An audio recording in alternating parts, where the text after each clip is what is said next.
Très chers internautes, bonjour et bienvenue à votre émission Jeunie Standard. Bino bat pomesa na kolanda Frog TV, vous s'abonner massivement, vous cliquer na ba j'aime, vous aimer, vous commenter l'émission.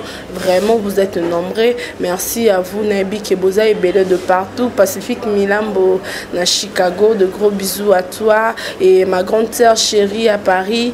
Igete Zino Motema Yaba de Fumu, Irène Lutumba Lekeleke, na niveau à Luanda. Merci à toi, je sais que tu es branché déjà pour Nolanda Jeunie Standard. Alléluia. Jeunie Standard, alléluia, je suis pas seule. Allez, je dire, je suis avec mon invité. Aujourd'hui pour vous, c'est un artiste comédien. Auto Lobela. Mambo Moussala na bango, ouais. Quand Ningezo Kendela, lelo. Pour vous aujourd'hui, pour votre plaisir, je reçois Pierrot Ndombasi. Bulukae mingi. Lelo nde pena pour na plaisir na bino na zuye. Il faut boye si kani na zuye na bete la bino lisolo nde na zuye lelo. Pierrot Ndombasi pour votre plaisir. Bonjour Pierrot. Bonjour madame. Vous avez compris qu'il s'agit bien de Pierrot Ndombasi. Irène Lutumba Lekeleke, ma grande sœur, à un niveau à Luanda, Nenga Lelao. À chaque fois, j'ai mis même comme ça, la tournée mission na Pierrot, tournée mission na Pierrot, na bête. Non, ça l'effort, faut na qui Kangelo na Kangi Pierrot. Il était vraiment en plein tournage. Nena Zuye, à l'Ubara, mon quai, à l'Ubébé l'été. Il y a bien qui m'a habillé sur tous à la caba question, mon corps. To changer ba makambute to zalara minka o batuna ki kuna batuni pekoto. Mais pour votre plaisir yene na zana lelo a Pierrot, question moko ekokani susu santé na yo parce que ça fait longtemps. Ah oui, merci. Je crois que là c'est une question quotidienne parce que les cambo santé ça les cambo yo motofo à chaque temps chaque jour on en a posé ba est-ce que ça bien toi ça bien donc c'est une question bien. Malgré ça, mais ça bien, parce que ça déjà c'est correct. Et puis, deuxièmement, en fait, je vais d'abord saluer les internautes, par respect, parce que je vous salue. Et puis, je salue aussi maman Nalwanda, qui est Irène. Irène Lutumba, moi je te salue. Si, parce que Moni, Irène Toboir, ou les Kanaba émission. Je suis un artiste comédien. Si pour passer à la télé, je dois avoir quand même comment dire, des choses à parler pour dire que nous avons un objectif. Peut-être si je vais annoncer quelque chose, je passe et puis dans le lobby. Mais au Moni, aux gens de l'autre côté, mais au télé, on risque comme on le voit plus dans la bêtise. Aux hommes, on a le sens que des annéries, on va toucher ces pays sabangoté. Il y a Moni Nazara un peu, na moi réserve pour dire, il y a un danger, non? Mais ça, et là, on est dans ça à la télévision. Mais aujourd'hui, on est là, on est en plein tournage, comme tu l'as dit. J'ai dit, bon, ça va, je vais passer. Vous avez compris à répondre à Bino, à l'équipe Carapace qu'il a à dire. Pierrot, pas trop télé, trop internet, pourquoi? Ouais, ça c'est une belle question parce que il y a des gens qui me demandent pourquoi Pierrot Ozo les Kassou na TVT. Il y a Kinshasa, je veux dire la télé ici. Oui, ici. Ouais, d'abord Pierrot, artiste et toujours acteur, il y a groupe sans souci, directeur chargé répétition, tout ça, il y a recrutement, il y a groupe sans souci. Je continue à œuvrer là-bas. Mais ce qui Nazo nous pose dans la télévision à Kinshasa parce que au moins Nazo mélangé peu maintenant d'études. Maintenant, je continue mes études, donc Nazo Tanga. Ko Tanga, ko Sala Nzonzing, ko les canards répétition à Kinshasa, c'est pas facile. Et je voulais essayer un peu d'équilibrer les choses. Mais on a pas qui, bon, comme classe, c'est pour la période. Donc, période où on a ça, on a répétition, on a cancellé quand même Kinshasa pour un temps, mais on a la télévision. Donc, on a mini Nzonzing et puis la classe. Donc, raison vraiment, on a trotté, c'est pour les études. Mais je suis là. Mais moi, pour mieux te répondre, peut-être la télé ne paye pas. Nzonzing, peut-être aux autres fouta, il y a un petit TV. Bon, je peux donner 50. Hein. Là, je ne peux pas être hypocrite. Hein. Non, pas 50 parce que le monde évolue. Même aujourd'hui, dans le monde normal, que Internet a évolué, que des gens, il y a des émissions, il y a de. Nous sommes même acteurs comédiens, tout le monde a chaîne Nabiso. TV. Parce qu'on a compris que le monde évolue. On ne peut pas rester comme avant. Il faut que. Non. Les producteurs mécènes, Morayaka, donc c'est bien pour moi. Parce que Internet est un moins avantage financier. Moi je vais parler. Parce qu'on gagne quand même moins quelque chose. Moi je dis merci. partout hein, dans le monde, je parle de l'Angola, États-Unis, Amérique, Europe, je veux dire. Donc, dans le sens que, Baïdarabiso, à côté de la film, Bamoni Piro, et à la fin, au travail de Francine Bandiki, là, à Toulouse, à l'Obia, Piro, quand on a un code. Au Monique est encourageant parce qu'on a des familles, il y a des enfants, tous à payer Moussou Babali, et alors, Moussou Babali, l'équipe, Banine, tout ça, tous bon en charge. Dessus, tu n'as rien, mais bon, Bani Moussani, on s'en les arani. Mais na Kinshasa, au moment où l'équipe m'a dit Piro, m'a quitté glace matalioka. Elle sera, tu joues bien. Ah, c'est bien. Allez, c'est bien, je joue bien. Tu m'as apprécié. Mais ce que banana, ça banana bien, bolanza la bien. Aux hommes, on a passé. Le Piro a des enfants? Oui, j'ai un enfant. J'ai un enfant, Maxinel Dombassi, bientôt là 9 ans. Happy birthday, mon fils. Donc, moi, on a donc 9 ans à Colisi. Hein. J'ai un garçon. Maxinel Ndombassi, je te fais des gros bisous. Hein? Maxinel Ndombassi, Pierrot, tu es marié. Vous avez moi, Nobala. Sincèrement, je ne suis pas marié, mais je suis en cours de me marier. Donc, je ne suis pas seul. Pour dire que je suis seul, c'est faux. Je ne suis pas seul. Il y a en cours, il y a Kobala parce que même dans la société, sous certaines responsabilités, ça tient lorsque Yomoko ebi quand même comment dire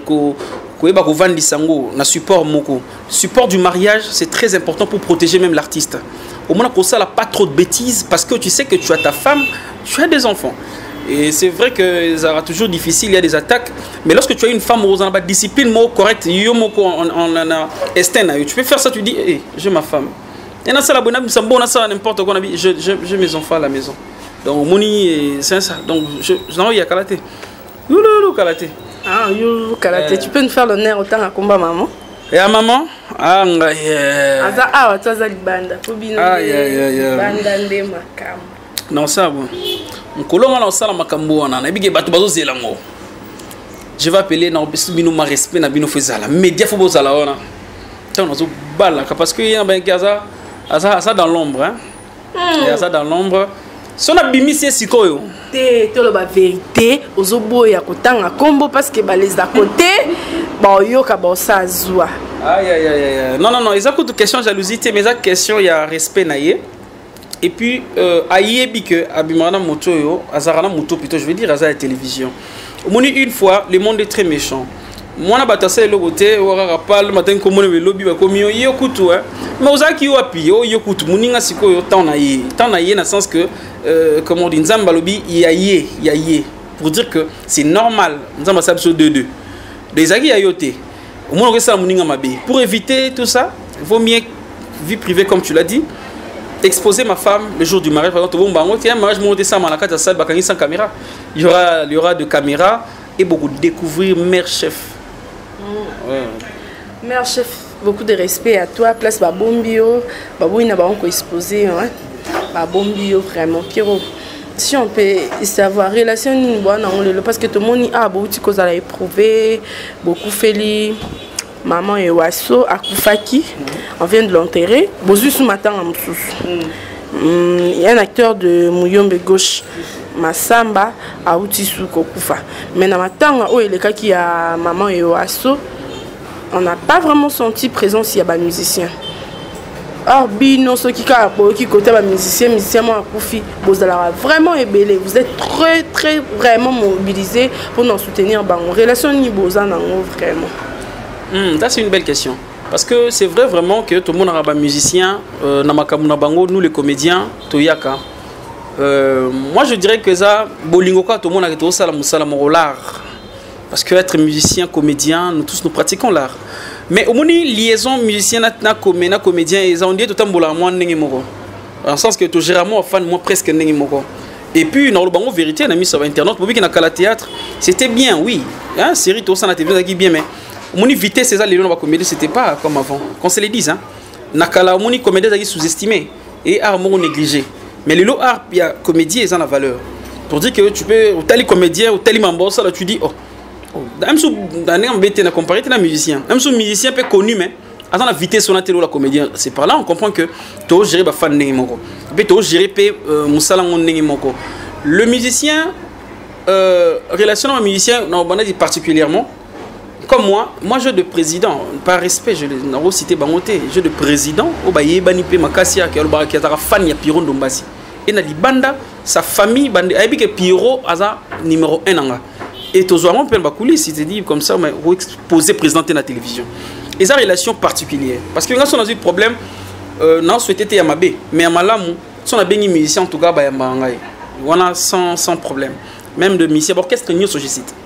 Donc on a un groupe même si on a président tout en tout cas je parle bien. Et là c'est que particulièrement mais n'a ko condamné sur ba musicien ba ça là en tétan biso en général. On a relation à Pierrot mais comédie m'a fait ça rendre quoi Pierrot. Landa est pas assisté comme du genre Maman Ewaso, tu as parlé que son homme repose en paix.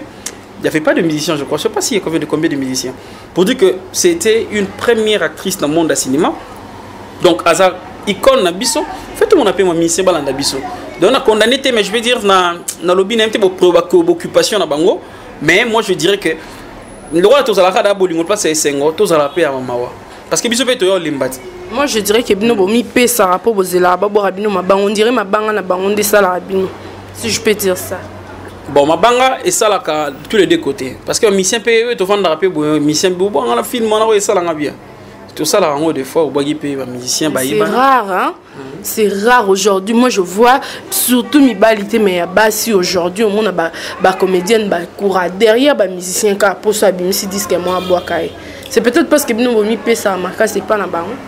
Bon, peut-être on a bien vraiment un peu en fait non moi 50-50 pour dire que tu peux avoir raison hein, tu peux avoir raison dans le que et bimi loko et maloko la nengona mais il y a premier respect ya comédien yemoko ndenga mizuela ka ndetinga boye même attend na solina président mo boye munene na senga libangate je de message de président ba musicien batinda rapide biso puis retourner concert place Pierrot ça mais na yemoko à comprendre que normalement coopérer bien à Pierrot fona boakaye to bato basenga ba libanga bongo ami yebité parce que faut miyeba même nana art faut miyeba ka yo mba finga tout sous orgueillé et toi tu orgueillé o ya boy parce que ami yebité tu fais l'art bato bazo apprécier yo il faut ba comment protéger ba valeur nanga donc dans le sens que na finga ba complexité mais ba comédie ba pour na libanga ya plaisir je peux aussi demander ma BPT un grand musicien mutumwa yebani est-ce que notre son musicien sincèrement devant Dieu c'était 2 jours 3 jours. Ah, bien entourage préféré j'ai été pâté parce que on a fan na les loti lobby. Donc batou ba bini na imba banze mbone mo na sa ba on na imba banze mais je dis tu peux citer son nom. Ah ben non fait pour na respect na ye na olinga mukolo président yemoko pour ça la paix va tout bien tant que dans la télévision que parmi les comédiens j'apprécie ces gars. Non, puis moi je te vois un peu trop orgueilleux hein. Moi minene belé autant à compoter ça appelle l'autre. Bon, et ça valeur, et ça minene était ça valeur et puis si on atteint comme on a monté que mukolo ya autant à la TV na linga Pierrot ils a son effet. Ah, Pierrot mon ko aminene. C'est pas question de valeur. Il faut être sympa au lobby ka non, on ngande tinga boy. Niveau na lela papa Lutumba. Et à banda musique papa Lutumba nga j'aime na botamate. Mais na botami na yo kuta papa Lutumba banda jam musique. Mais ti akufi. Na lela banzemba papa Lutumba babenga nga o obika ndeza ba genre o fi ana se kabima na batata. Ya ngani ngani banzembo na. Mais c'est pas ça, c'est juste que je suis trop tellement amoureuse. Il y a la musique na ndomoni na son tolo ba Pierrot quand tu dis le nom. Non en fait, moni peut-être tu comprends moi bien non. Moi pour citer les musiciens, ils apprennent dans la musicien lingala ro citer. La bien dans sens qu'il a dévoilé ba mission ba linganga. Na sens on a vu qu'il na autant on te musicien autre bien ça que na préféré na yo. Si on a dévoilé la TV na obo melengi wana. Mais moi j'aime tous les musiciens. Bah monsieur bah m'bara bien m'bara on linga bango trop. Et puis ngara salara m'bara sentimental. Moi j'aime les sentiments. J'aime ça très bien romantique, très bien. Tellement que tu aimes trop si incarner le rôle, tu aimes trop être un peu sentimental ou un peu aux amis ou incarner le rôle mon tu joues trop bien à l'amouré. C'est ça. Bah en fait c'est idéologie parce que déjà na sala art oyo na une influence romantique parce que mon akala comédien to basara mo pas morbuya na kalezara té comédien bolingo zaki mingité c'était plus des gens acteurs ont joué ka comédie pour mon année ba yaki ba rôle moko romantique c'était un peu difficile mais aujourd'hui quand même na topé ça mon papa on a parce que on peut pas casse dans le bango à tout moment casse songo ça ba duchesse bandeko basara na groupe na ton idole. Oui c'est mon idole je l'ai dit faut dire que il jouait tellement dans le mot romantique, parole, et on a apprécié. Et puis moi j'aime ça. Moi j'aime l'amour. Là, dans la vérité, en hypocrisie, j'aime l'amour. Comprenez que Pierrot aime trop l'amour, Pierrot aime bien l'amour. Hein? Très cher internaute, Frog TV, Nde Makambuzo, Landabiso, je suis avec Pierrot Ndombasi, l'invité d'aujourd'hui. Il y a une émission Nabino Gémi Standard. Il y a le Pierrot aujourd'hui, Tozo Mona, Tokoti Mouki na politique. Il y a 3 culturels. Je vois Adon Ndombasi, je vois le frère Paul Nzalio et je vois Jean Goubal. Baké, mais bon, on a beau invalider baon. Après on a bino, acteur, artiste, bozolo banini pour ne wana. Pourquoi seulement invalider les culturels? Bon moi que baon on a beau étouffer bino. Bon ça la nini pour yango. C'est vraiment capital. Et puis et ce sont des déclarations depuis longtemps tout le barango que nous les artistes, hein, quand on parle d'ensemble, tout le monde, que tous un problème moko ne baté sur balinga basa bisoni. So bango comme ça c'est un 5e rang que tu racontais, je sais pas, parce que nous sommes des artistes, nous devons être quand même honorés. On a droit de déclarer. Et si peut-être comme Tangi personne tout Tangi Bazakuna, ça sera bien pour nous et c'est un peu de régulariser certaines choses pour dire que on a besoin que du côté culturel ait évolué pays. Et comme on parle, tout le monde est là dans la musique, tout le monde maman abisso, tout le monde abisso sale, maman abisso, parce que tout le monde a la lobélité qu'on a dans la assemblée. Mais aujourd'hui nous sommes fiers lorsqu'on a voté. Artiste et puis Baza on s'est retrouvé, mais pourquoi invalider encore, je sais pas pourquoi patali karafo bango alors que tu as tout moukié moi minimum moi pour bébé pas postuler qui va les quitter mais moi minimum moi donc que les biso mawa pourquoi invalider batika bazala quand même tu enrôler là auprès na bango pour bango baler la biso en assemblée, c'est important.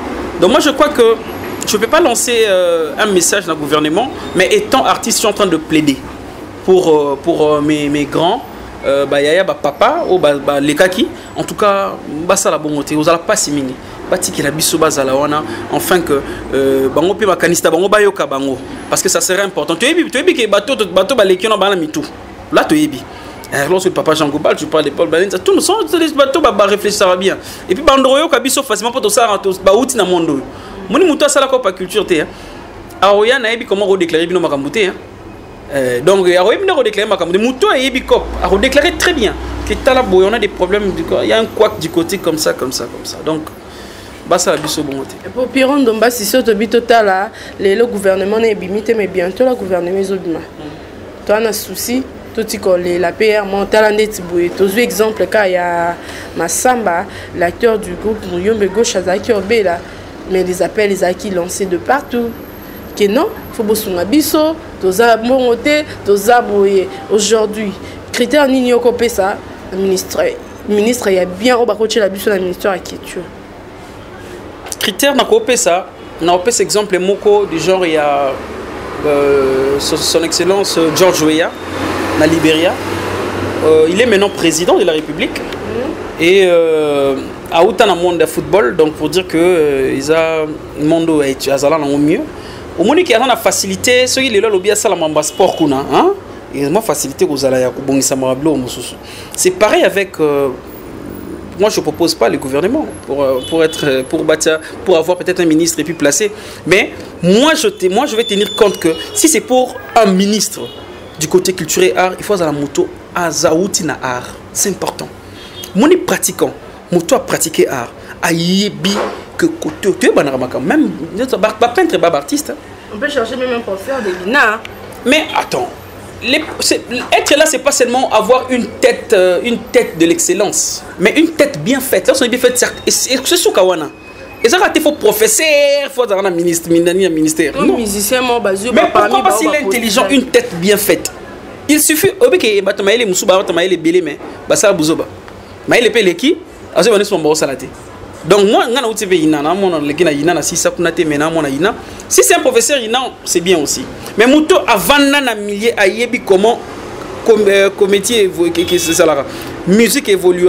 Bazana pour côté tennis, lutte, tout ça bakuni nebele. Et ba art nyon soana soki ayebi yango maîtriser. Ayebi comment ça se passe avec la culture et ça la moi bien, facilité aux gens. Ayebi que ça le spectacle bénéfice ezalaki kuna ba spectacle ndo salama mbongo bando kota mbongo kota trésor public entretien au salama ba sala te ba mi sala pour ba propriété bon en tant que bima et coach na nini boy artiste pas juste caché na a évolué aller se ba c'est un courant pour dire que n'a pas exemple hein, du côté art que il faut moto à outil na monde na biso ça sera bien pas seulement trop intelligent mais une tête bien faite et azana réflexion na domaine. Et si moi je peux aussi ajouter par rapport au Pierrot Lobby, pourquoi pas aussi construire peut-être une cité où tout le monde a peut-être quelqu'un, ah ouais, ils ont pour un artiste, n'a pas beaucoup comme tous ces alliés. Et on a moi quartier moi boyo quartier au artiste quand on bazala boy. Mais s'il vous plaît, et ça message toujours lancé boy des biso Pierrot toujours qui est vraiment vers cochiter une émission na biso ya lelo. Pierrot si on peut savoir la relation vous avez qui na l'ex première dame tout le monde qui va tourner ba film bo voyager qui va kende ti ba Dubaï ba tourner ba film. Na première dame ya lelo ou soit na maman livre relation na binetikali ndenge nini. La première dame, Oyo Bacheli, biso maman Denise, la relation à Bino, Eza Ndengeni. Oui. Moi, je dirais que je dis merci à maman. Merci à maman, Olive Lembe. Merci à... C'est notre maman. Elle-même, maman, elle a maman Batonioso. Azara maman, elle a Ndekoboité. Oyo asala, je crois que même pas dans le monde du théâtre, même dans le monde, nous sommes touchés dans le monde des sociétés, tout le monde a Oyo asala. Parce que au moni et PC me l'a dit que maman zala qui na place wana et naibi ke ye alinga nzambe donc nzambe a inspiré qui a sala ou asala qui kosunga batu moi même na TV tous ala ba ingraté on disait mona soli de maman Olive maman sunga biso boy to la maman pourquoi parce que slogan est qui pour na ba o ya sala donc je crois que c'est bien et puis c'était très bien pe naibi que esilité maman moté mané zarayer au continuer ko sala en tout cas merci maman pour na oignon soit sala pe oazo continuer ko sala pour na bisognon sont même pas les artistes mais na bateau non sa sungara et puis moi je dirais merci et la bienvenue à notre chère maman maman Denise avec beaucoup de respect parce que je ne peux pas citer son nom comme ça, à sa haute personnalité et je souhaite qu'elle la bienvenue parce qu'on attend toujours souhaiter on a toujours bienvenue parce que va travailler donc Nzambe na peu que Azanaye au père ko sala on a inspiré par Nzambe donc je crois que toko kota la moté masiko et maman Denise et puis toko peut être ndeka non et ça maman azape maman tu as dit maman bagabi boko mesana pena maman donc toko mesana pena maman o ya ko sala. En tout cas, ça sera bien. Mais tout non. Moi, je ne réfléchis pas pareil. Je suis enfant de Dieu, je suis chrétien. Avant de juger la musique, il faut vendre calme, talent d'action à moto. Donc, moi, je souhaite bienvenue et puis bonne chance. Avec beaucoup de respect. Et pas maman, on se bazara pas maman. Pas souvenir à maman, Liveza. Ben, moto, non, ça a malam, soit la guipembe na yo. Pour obéir malam, il faut souvenir ezala. Il y a un moto, son moto, les catigines là, malam, moto, le bateau, malam. Oui, j'ai des souvenirs, des bons souvenirs pour ma maman. Et puis, ça pour un respect, il y a pour un musala ou un sala, na sala est belité, je suis encore gamin dans le monde du théâtre, mais où est mon qui est pourcentage n'a pas ça, n'a compris pas bien a reçu valeur. Nous sommes souligné au sujet, ils savent que art n'a reçu valeur. Donc, si j'ai des souvenirs, citer à la télé comme ça, c'est trop difficile. Je ne veux pas dire que non, c'est faux. Souvenir n'a bien ça d'abord. Que parmi le meilleur, j'ai été tiré. J'ai dit merci à Dieu parce que le succès vient de Dieu. Et puis merci à maman Asala. Babi, olé ça qui. Olé ça, ndeti. Olé ça pour comment na bokende parce que acteur bazaki pas mususu bazaki meilleur mais ba laisse pour bazo pe bino bokende. Bon, c'était pas question d'être meilleur là-bas mais c'était question de corrompre. Ah, vous êtes sûr vraiment? Vous êtes sûr? Yo kaki na lobby. Est-ce que vous avez personnalité wana? Hein, yalo lo bovani mokonzi moko boya mboka, bogelesa mokonzi mboka. Bon, laisse mokonzi mboka te parce que maman lui va passer par quelqu'un pour azwa bino. Moni hein, bon, ça a une mauvaise interprétation. Na tellement bolunga ko yoka information te yoka sala bino bon, so boyoka biso. Mais ça boité, oui, ba to ba comme ça mamba bon. Et ba wanani? Ba ba jaloux. Et je te dis, la jalousie. Jalousie de to vandia, surtout mon film ou exemple les cas. Ouah! Na amer. Biso total on fio, on va azu amer on c'est que tu as trois questions et là il a battu une bosse en mutu yango. Mais moi je dis aux gens toujours que botika to pensera parce que rosa lisumo ni ne zo approuver que biso to laisse ça ni toi na munini pour to laisser. Et puis et pour d'autres valeur c'est pas là. Moi je vois pas l'argent. Moi je vois que en il y a des bakonzi balingara biso. Il y a même autorité balingara biso mais koutande na comment je veux dire tout en circonstances et ça la maraté. Même quand on un peu la circonstance c'est mon konzi mo pe bon parce que ni kuna aussi to laisser sous. Non et puis dans domaine à likolo wana o ko laisser té parce que on appelle yaka. Mais tu vois dans nanda mais c'est mo bengue mo Pierrot je t'aime beaucoup. Vidéo je t'aime beaucoup. Au Marika Bongo. Et ça n'est pas normal. Parce qu'il y a une jalousie. Et la jalousie, au risque de faire action, il y a haine. Et par rapport au regretter, pour ne pas aller dans la matanga. C'est bon, merci. Comprenez que nous sommes arrivés à la fin de cette émission Jemi Standard d'aujourd'hui. Vous avez qui vraiment ébélé pour nous Landa Bisso, Pierrot, question à Souka. Vous répondez à oui ou non. Pierrot Ndomba, c'est un homme à femme. Non, bien dit. Pierrot Ndomba, c'est un homme à femme. Oui ou non? Un homme à femme. Beaucoup de... Non. Boyo King, moi ça c'est pas moi. Il n'y a pas de justificatif ici à faire, justification exacte en ça là. Pierrot Ndomba Sabi, c'est un homme sérieux, bientôt là, il va se marier. Il n'a pas beaucoup de zonding, il n'a pas beaucoup de... C'est un homme sérieux, un homme fidèle. En tout cas, comprenez que nous sommes arrivés à la fin. Je vous love, je vous adore, je vous aime tellement bien. Tokomi Nasuka, Bilora Yamukiende Zaelenge Bele Bele. Comprenez, merci à toi. Pacifique Milambo na Chicago, Emma Capita na Chicago, les sénateurs Paolo Otidi Luna Luanda Balobi veut dire Mikolo moi bientôt là je vais faire un tour à Luanda Babi Babi Msanga Bosalanga ba bien merci à toi Christelle Boanga na Luanda vraiment Zolanda biso en direct Luanda Christelle Boanga ma gros bisous na yo ma grande sœur chérie Irène Lutumba leke Igete Zinu na mo Brigitte Katanda, merci à vous. En tout cas, je vous aime trop, je vous aime tellement. De gros bisous à vous. Nous sommes à la fin. Pierrot Ndomba, c'est des salutations et ça la rend bien cher. Ok, merci. D'abord, je vous dis merci. Même à l'héros dans l'ombre, parce que le réalisateur Azan a Simazo moi en a mais et puis merci Nabino, et puis merci pour notre site, l'autre site. Abonnez-vous, Frog TV. Donc abonnez-vous parce que mon les émissions pas en pambaté. Mais je vais passer parce que il y a des questions quand même intéressantes. Donc je dis merci pour cette émission et puis merci à tous mes fanatiques.